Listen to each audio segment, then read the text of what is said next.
The exhibition that you're seeing today is a retrospective of Rasheed Araeen's. It's his first comprehensive retrospective, and it tracks a chronological approach through his work from the 1950s to today. And so it's really a retrospective in the classic sense. It's showing the whole oeuvre of his work, the whole journey of his ideas, the trajectory of his artistic practice from Karachi through to 2017 and his studio practice today.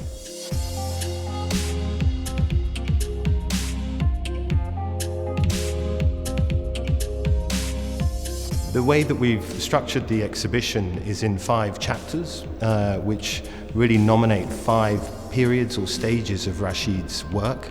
And when you walk into each of those chapters, you get a real sense of a different type of work, a different type of approach. But what you see across all of the 5 chapters are themes, ideas, concepts that re-emerge across the 5 chapters. A lot of these are to do with geometry and symmetry and how Rasheed uses those to embody notions of equality. And so certain themes, whilst the appearance of the work may be very different, the way that he structures his approach to his artwork is consistent, I think, across the 60 years of work.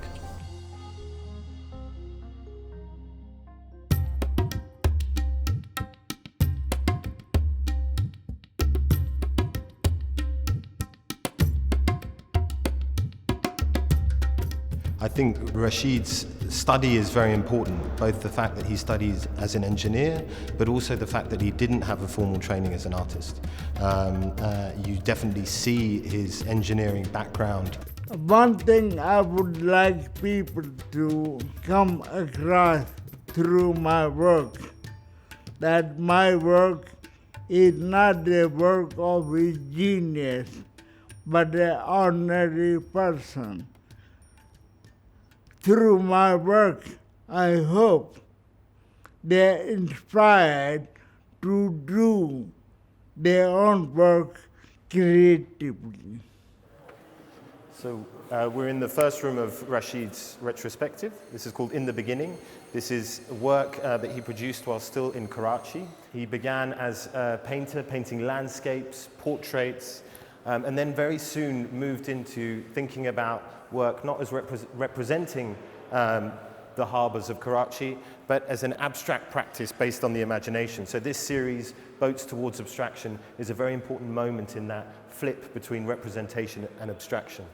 I want to follow my own way, which was very unfamiliar in Karachi. So I couldn't develop my ideas further. And there was no much appreciation of my work in Karachi. So I thought I better move and go to the country where it will be better. So if we come into the second chapter, which is called Geometry and Symmetry, excuse us, we're in mid-installation. This is after Rasheed arrives in London in 1964 and starts producing a language based on geometric forms and symmetrical shapes. This is the piece, The First Structure. So the first time that Rasheed uses this simple cube that is divided by this line. So you have the diagonals that you saw in the Boats Towards Abstraction reappearing in these geometric shapes here.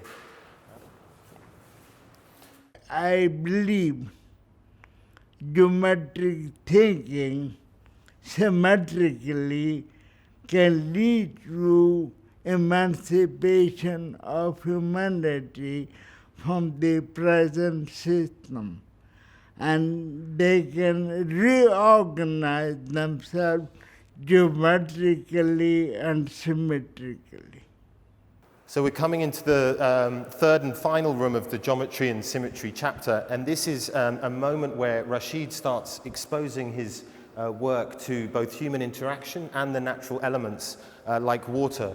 So this piece documents the Chakra's performance in 1970, where he released a series of orange discs into the water next to his studio in St. Catherine's Dock. and just filmed these discs moving through the water, really thinking about the relationship of the geometry of the circle with this free movement that couldn't be controlled by the water. And it's the first time really that Rasheed's practice leaves the studio and starts entering the world. My work should go to the people so that people can realize their own creative potential. So we now come into the third chapter, which will be filled of artworks, but this is marking the moment in Rasheed's practice where he becomes very aware, very attuned of the politics in Britain and the role that art can play in responding and confronting that politics. That politics to Rasheed in the early 70s in Britain was a society that was structurally racist, an art establishment that was excluded him, or from which he was excluded.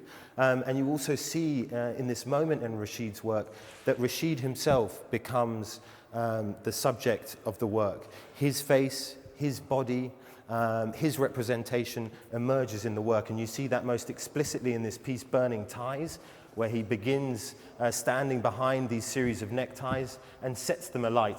And as you go behind the scaffolding, you'll see his face emerging through these ties. The ties meaning a certain burning ties, counting for a certain burning of a genealogy, of a certain trajectory, and Rasheed exposing himself, standing very present in front of the camera. So throughout this 70s, 80s moment, he's really interrogating the ideas of representation, the ideas of what is represented or what is imposed on him as an artist from Pakistan working in Britain, and really interrogating all of those systems. Well, I didn't pursue geometry as a geometry. I realized geometry was there in everyday life. So we're into the fourth chapter, which is called In Pursuit of a Significant Language. And this is where you really start to see Rasheed bringing together his interest in geometry and symmetry and that formal language with these politicized content. Here you see an image of Rasheed in the performance Paki Bastard, where he's gagged and blindfolded.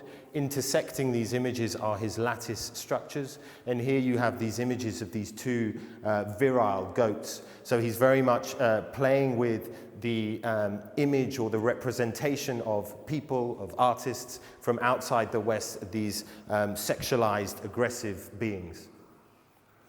So this room is given over to a series of works that Rasheed began in 1983 called the Cruciform series. When Rasheed comes to develop these series in the, what's called the green paintings, he combines these cruciform, this cross images of different photo montages which reference different political struggles, the Falklands conflict, the Iran-Iraq war, the First Gulf War, with green monochrome panels. The monochrome being both a reference to high modernist abstraction, but also incredibly significant color within Islamic culture, appearing in a number of flags, appearing within the context of Quran. So really looking at the relationship between center and periphery, not as one of confrontation and conflict, but one that is co-constituting. And when you come into the last room with the homecoming, you've got this extraordinary explosion of color and form with the central piece 0 to infinity, which is these series of 64 cubes, which can be rearranged in different configurations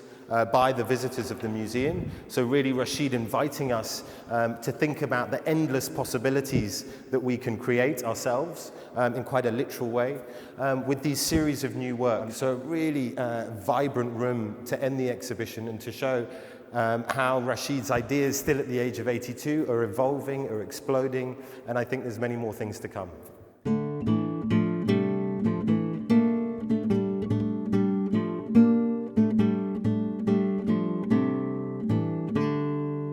I still have many unexplored ideas, which this kind of exhibition will help me to go forward.